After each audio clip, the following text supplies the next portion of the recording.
Voici le tableau de variation d'une fonction f définie sur l'intervalle moins 5, 5.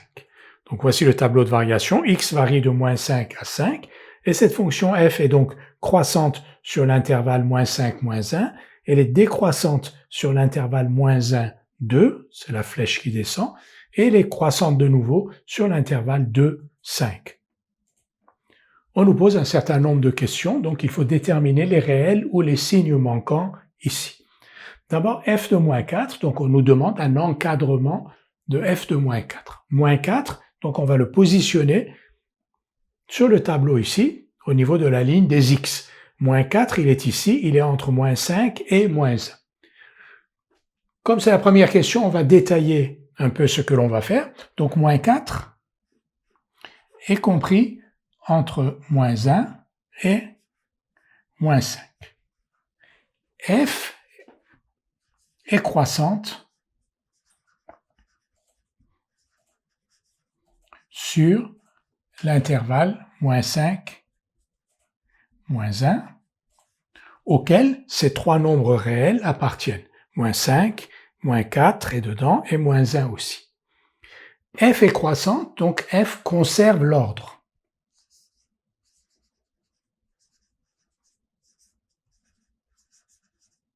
Ça veut donc dire que f de moins 5 est inférieur ou égal à f de moins 4, qui est lui-même inférieur ou égal à f de moins 1. Maintenant, on n'a plus qu'à regarder que vaut f de moins 5 et que vaut f de moins 1. F de moins 5 vaut 1 et f de moins 1 vaut a. Donc f de moins 4 est supérieur ou égal à 1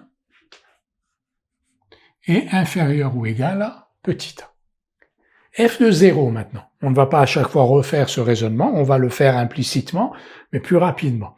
Donc 0 est ici, f de 0 est là, et donc f de 0 est supérieur ou égal à b, inférieur ou égal à a. Donc supérieur ou égal à b, inférieur ou égal à a. Le raisonnement est le suivant, 0 est supérieur ou égal à moins 1, inférieur ou égal à 2, f est décroissante sur l'intervalle moins 1, 2, une fonction décroissante modifie l'ordre, donc si moins 1 est inférieur à 0, inférieur à 2, f de moins 1 va être supérieur ou égal à f de 0, qui va être lui-même supérieur ou égal à f de 2, c'est que nous écrivons là. F de 4 maintenant. 4 est ici, f de 4 est donc supérieur ou égal à b, inférieur ou égal à moins 3.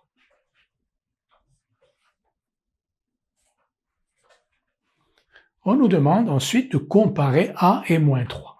A est ici, moins 3 est ici. Alors comment faire? Est-ce que a, on peut le comparer à 1 déjà?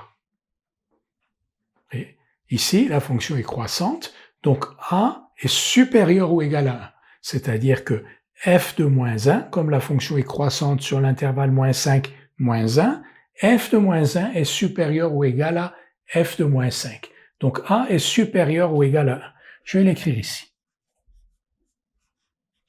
Et cette conclusion, donc on l'a en observant cet intervalle moins 5, moins 1 sur lequel la fonction f est croissante. Donc f de moins 1, c'est-à-dire petit a, je vais l'écrire ici, est supérieur ou égal à f de moins 5. Donc a est supérieur ou égal à 1. Et donc si a est supérieur ou égal à 1, il est strictement supérieur à moins 3. Un réel qui est supérieur ou égal à 1 est strictement supérieur à moins 3. On nous demande de comparer b et 1 maintenant. Voici b et donc voici 1. b est inférieur ou égal à moins 3. Pourquoi est-ce que b est inférieur ou égal à moins 3? Vous voyez la flèche qui monte. Parce que f de 2 est inférieur ou égal à f de 5. Pourquoi est-ce que f de 2 est inférieur ou égal à f de 5? F est une fonction croissante sur l'intervalle 2, 5. 2 est inférieur ou égal à 5. F est croissante, elle conserve l'ordre. Donc f de 2 est inférieur ou égal à f de 5. Donc b, je vais l'écrire ici, est inférieur ou égal à moins 3. Si b est inférieur ou égal à moins 3, il est donc strictement inférieur à 1. Maintenant, on nous considère deux réels, U et V, U appartenant à moins 5, moins 3, donc U, on va positionner peut-être moins 3 ici, donc moins 3, donc U se trouve ici, donc F de U n'est pas là, on peut l'écrire même.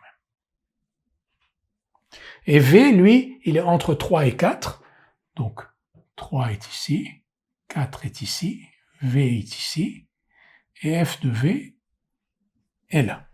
Et on nous demande de comparer F de U et F de V.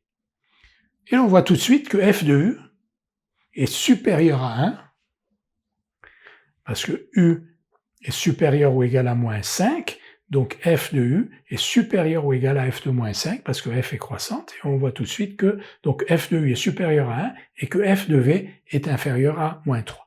On va l'écrire tout de suite. F de U supérieur ou égal à 1, F de V inférieur ou égal à moins 3. Donc F de V qui est inférieur ou égal à moins 3 est inférieur ou égal, ou disons-le dans le sens, F de U qui est supérieur ou égal à 1 est donc supérieur strictement même, en fait. F de U qui est supérieur ou égal à 1 est strictement supérieur à F de V qui est inférieur ou égal à moins 3. Donc nous avons répondu à l'ensemble des questions en observant le tableau et en utilisant les propriétés d'une fonction croissante ou d'une fonction décroissante selon les intervalles que l'on a considérés.